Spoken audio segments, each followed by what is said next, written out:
হে গরিবের দলেরা আমার মতো যারা যারা আসো এই শীতকালে, যাদের অনেক বাইরের রেস্টুরেন্টে কিছু খাইতে ইচ্ছা করে কিন্তু পার্সে টাকা থাকে না, অলওয়েজ গরিব, তাদের জন্য কিন্তু বেসিক্যালি এই রেসিপিটা আমি শেয়ার করতে যাচ্ছি।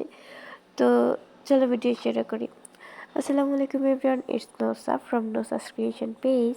তো আজকে আমি তোমাদের দেখাবো যে কিভাবে তোমরা বাইরের কোনো উপাদান ছাড়া একদম রেস্টুরেন্ট যেমন KFC BFCর মতো চিকেন ফ্রাই বাসায় বসে করে ফেলতে পারো। আমি A to Z একদম ডিটেলসে বলে দিব, প্লাস দেখিয়ে দিব। তোমরা যদি এটা ট্রাই করতে চাও তাহলে কিন্তু বাসায় থাকা বাসায় যে উপাদানগুলো সর্বদাই থাকে সেই উপাদানগুলাই কিন্তু মিক্স করে এমন সুন্দর একদম রেস্টুরেন্ট ভাইবের চিকেন ফ্রাইগুলো বানিয়ে নিতে পারো। তো আমি ভিডিও কিন্তু কাটসাট করিনি, ভিডিও যদি না স্কিপ করে দেখো তাহলেই কিন্তু প্রসেসটা বুঝে যাবে। তো এই যে প্রথমে আমি দেখিয়ে নিচ্ছি, আমার আম্মু যখন মুরগি কাট করছিল তখন আমি অনেক হাতে পায়ে রিকোয়েস্ট করে ধরে বলছিলাম আমার জন্য কয়েকটা রানের পিস আর কিছু ওই চেস্টের মাংস রেখে দিও, কারণ আমি এগুলা দিয়ে পরে একটা কিছু রান্না মেক করবো। তো আম্মু আমার কথা অনুযায়ী রেখে দিয়েছিল। তো আমার কাছে যে এই যে আপনারা দেখতেই পারতেছেন যে আমার কাছে কোন মাংসগুলো ছিল, মাংসের পিসগুলা। তো যেহেতু আমি চিকেন ফ্রাই করবো সেক্ষেত্রে আমি কিন্তু একটু পিসগুলো বড় বড় করেই রেখেছিলাম। তো এগুলাকে হালকা একটু ফাড়া দিয়ে নিচ্ছি ছুরি দিয়ে, যেন এর মাঝে মশলাগুলা ঢুকে। তো একদম যদি প্লেন থাকে সামনে ত্বকটা, তাহলে কিন্তু ভিতরে মশলা যাবে না, বা যে যা বানাতে চাচ্ছেন তার কোনো ইনগ্রেডিয়েন্টই যদি ভিতরে না ঢুকে তাহলে ভালো লাগবে না। তো আমি আমার সাধ্য মতো যেভাবে পারছি একটু ফারাক বা কাটা দিয়ে দিচ্ছি যেন মশলাগুলো ঢুকে। তো এই যে দেখেন অলরেডি আমার ধোয়া ডান।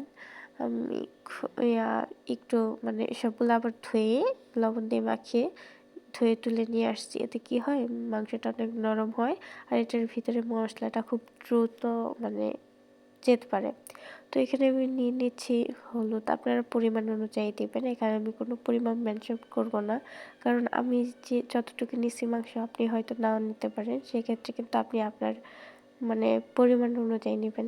তাহলে আমি একটু ঝাল পছন্দ বেশি করি, তো সেই ক্ষেত্রে কিন্তু আমি ঝালটা অনেকটা বেশি দিছি। আপনারা যারা কম খেতে চান তারা কিন্তু কম দিতে পারেন, সেক্ষেত্রে কালারটা কিন্তু একটু হালকা ব্রাউনিশ টাইপের আসবে। কিন্তু আমারটা একদম একটু রেড রেড হয়ে গেছিলো, কারণ কি আমি অনেক পরিমাণে ওই যে যে মরিচের গুঁড়াটা এটা একটু বেশি দিয়ে দিছি। তারপরে দিয়ে দিলাম পরিমাণ অনুযায়ী একটু আদা বাটাটাও কিন্তু আপনারা আপনাদের মেজারমেন্ট অনুযায়ী দিবেন, কারণ আমি এখানে কোনো পরিমাপই মেনশন করতেছি না, কারণ আমি নিজে যতটা করব বা আমার দেখা দেখি অন্য কেউ যদি করেন যে সেম দিবেন এমন না।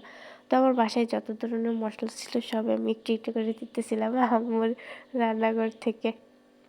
তো রাঁধুনি একটা মশলা ছিল, আর পরে এটা কিসের মশলা ছিল এখন আপাতত আমার মনে নাই, তবে এটা এই রিলেটেডই মশলা ছিল, মাংস রিলেটেড, যে মাংস তরকারি রান্না করলে লাগে এইগুলার রিলেটেডই মশলা ছিল।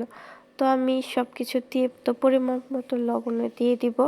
এই লবণের পরিমাপটা আমার কেন জানি বরাবর বেশি হয়ে যায়, আমি যে কম করতে চাই তারপরেও বেশি হয়ে যায়। তবে আজকে আমি ট্রাই করছি অনেক একটু একটু করে দেওয়ার জন্য, সেক্ষেত্রে আমার মনে হয়েছে যে না, আমি একবারে দিলে পারি না। তো এখানে কিন্তু আমি জিরার গুঁড়াও ইউজ করছি, তারপরে ওই যে আমরেডি যে মশলাটা থাকে গরম মশলা, এলাচ গুঁড়া থাকে, তারপরে ওই যে মেথি, জিরা, এই সকল মিলিয়েও কিন্তু আমি দিয়ে দিয়েছিলাম। তো এই যে লবণটা আমি পরিমাণ মতো নিয়ে নিছি, এই যে দেখেন লবণের পরিমাণ। তারপরেও যদি আমার কাছে পরে মনে হয়েছে যে না, লবণটা বেশি হয়ে গেছে, যদি আমি হাফ চামচ দিয়েছিলাম।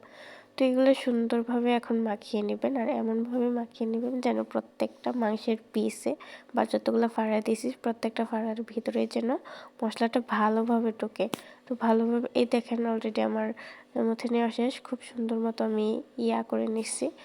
আমি কিন্তু পরে একটু পানিও দিয়েছিলাম যাতে শুকনার গুঁড়াগুলো আর একটু ভালোভাবে মিলিত হয়। তো এইভাবে মাখিয়ে রাখার পরে আমি এটাকে পুরো 30 মিনিট রাখতে পারলে ভালো, বা এর চেয়ে বেশি কম। তো আমি 30 মিনিটের মতো এটাকে ঢাকা দিয়ে অন্য পাশে রেখে দিয়েছিলাম। তো এখন আমি দ্বিতীয় প্রসেসে যাচ্ছি। মাংসের মশলা মাখানোর পরে দ্বিতীয় প্রসেস হলো, আমি এখানে এক কাপ পরিমাণ ময়দা নিয়ে নিয়েছিলাম। সেক্ষেত্রে আপনারা কিন্তু সাদা আটাও ইউজ করতে পারেন, এটা আপনাদের ইচ্ছা। তো ময়দা দিলে মনে হয় ভালো হয়, কারণ একটু খেতে বেশি ক্রিস্পি লাগে। তো সেক্ষেত্রে আমি 1 কাপ পরিমাণ ময়দা নিয়ে নিচ্ছিলাম।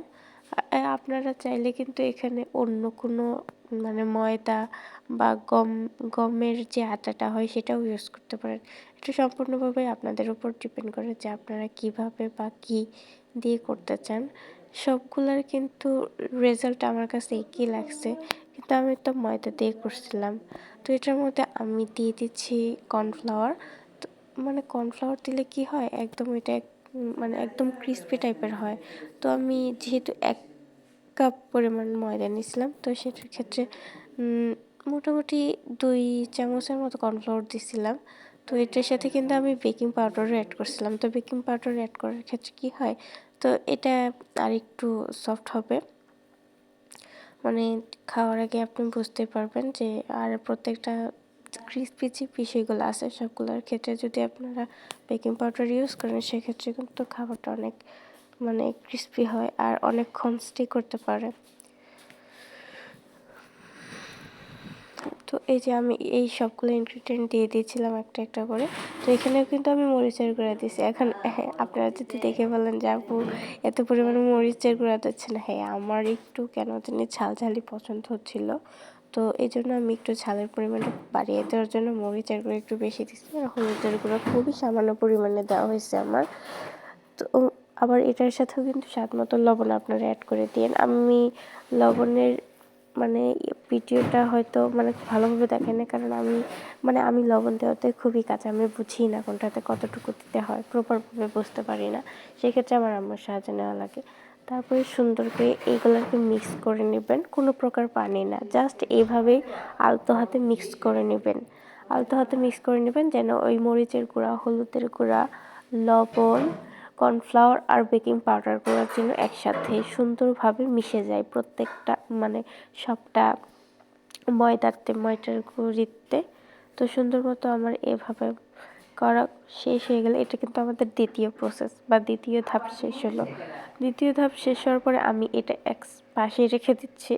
তারপর দ্বিতীয় ধাপে চলো এখন একটা বোল নিয়ে নিচ্ছি। আপনাদের কাছে যে কোনো বোল হতে পারে, আমার কাছে স্টিলের বোলই কাছে ছিল, এই জন্য নিয়ে নিচ্ছি। তো এটা হচ্ছে তৃতীয় ধাপ। এখানে 1 গ্লাস ঠান্ডা পানি, এমনিতেই যে শীত পড়ছে মানে মনে হয় বাসার ট্যাঙ্কির পানি এমনিতেই অনেক ঠান্ডা, হ্যাঁ তারপরেও এখানে আমি দিয়ে দিচ্ছি বরফ।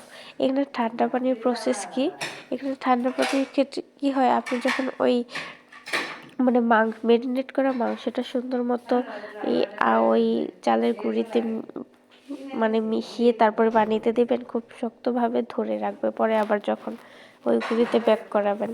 তো আপনাদের হয়তো বলে বোঝানো যাবে না, আপনারা প্রসেসটা দেখেন তাহলে বুঝতে পারবেন। তো এই যে প্রথম যে ওই যে একটা লেগ পিস নিয়ে নিলাম, লেগ পিস নেওয়ার পর আলতো হাতে, খুবই আলতো হাতে, আপনারা একটু মানে খেয়াল করলেই দেখতে পারবেন যে আমি এখানে কোনো প্রেশারাইজ সেট করি নাই। তো আমি খুবই আলতো হাতে এই মানে লেগ পিসটাকে সুন্দর মতো মানে চালের গুঁড়িতে এপাশ ওপাশ করে মাখিয়ে নিলাম। তারপর মাত্র 1 কি 2-3 সেকেন্ডের মতো ভিজিয়ে, ওই ঠান্ডা পানিতে ভিজিয়ে তারপর আবার ওই চালের গুঁড়িতে ব্যাক করলাম। আবারও কিন্তু আমি খুবই আলতো হাতে চারপাশে মানে এই গুঁড়িগুলো মানে লাগিয়ে দিচ্ছি। এই যে ঠান্ডা পানির অবদানটা এখানে কিন্তু ডাবল বার যখন আপনি এই গুঁড়িগুলা দিচ্ছেন ধরে রাখতে সাহায্য করবে। এই জন্যই মূলত ঠান্ডা পানিতে ওই লেগ পিসটাকে ভেজানো হয় জাস্ট কিছু সেকেন্ডের জন্য। তো এই প্রসেসটা হচ্ছে লং প্রসেস। আপনি যদি আরও বেশি মানে একটু গ্র্যাবিং মানে ক্রিস্পি করতে চান বা বাইরের লেয়ারটা যদি আরেকটু শক্ত করতে চান, সেক্ষেত্রে কিন্তু আপনি আরেকবার ওই ঠান্ডা পানিতে লেগ পিসটা ভিজিয়ে আবার ওই গুঁড়িতে ব্যাক করাতে পারেন। এতে কিন্তু মানে বাইরের মানে একদম রেডি হয়ে যাওয়ার পর বাইরের যে ক্রিস্পি ভাইবটা এটা আরেকটু বেশি হবে।